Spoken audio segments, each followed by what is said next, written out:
Bonjour, je suis Emma Laporte et aujourd'hui j'ai choisi de vous présenter une activité de tangram.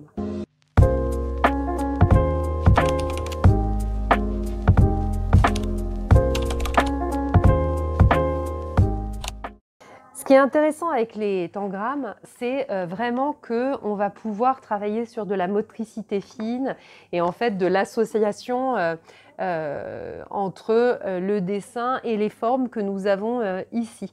Donc je trouve ça très intéressant. Ce sont des tangrammes qu'on peut trouver dans le commerce, qu'on peut avoir chez soi. Nous le travaillons effectivement à l'école, entre 2 ans et demi et 6 ans, et les enfants aiment beaucoup faire ça.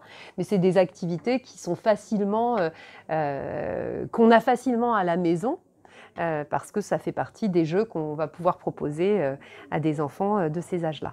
Donc en fait, je ne vais pas vous expliquer en long, en large et en travers comment l'utiliser parce que je pense que vous le savez déjà. Mais par contre, voilà, je vous montre un peu, il y a différents types de motifs. Je pense qu'au démarrage, ce qui est pas mal, c'est de ne pas en mettre beaucoup, mais d'en mettre 1 ou 2, d'essayer de choisir avec l'enfant des motifs qui sont plus simples, plutôt que des choses un petit peu plus complexes. Et puis, effectivement, au démarrage, d'accompagner l'enfant pour pouvoir lui montrer comment on peut se saisir de cette activité. Donc là, vous avez l'activité. Effectivement, il va falloir trouver les formes qui vont sur le motif et qui s'associent.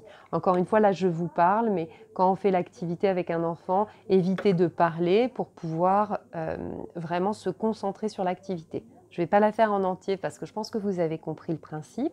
Vous pouvez le faire avec l'enfant. Au démarrage, il peut vous aider. Vous lui montrez comment se saisir de la première forme. Et puis ensuite, très vite, il va comprendre et il va le faire avec vous. Ça peut même être un moment de jeu partagé. Autre possibilité, c'est qu'une fois qu'on a fait ce tangram sur la forme, on peut la faire juste à côté.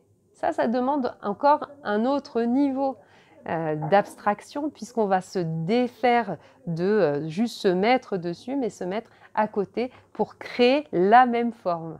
Donc c'est quelque chose qui est un petit peu plus complexe, que vous pourrez présenter peut-être dans un deuxième temps à votre enfant, mais effectivement, voilà. Après, l'enfant va pouvoir peut-être créer des formes même sans avoir le modèle qui sera ici, parce qu'il aura travaillé et il aura compris comment il peut utiliser les différentes formes pour faire lui-même quelque chose d'un peu différent.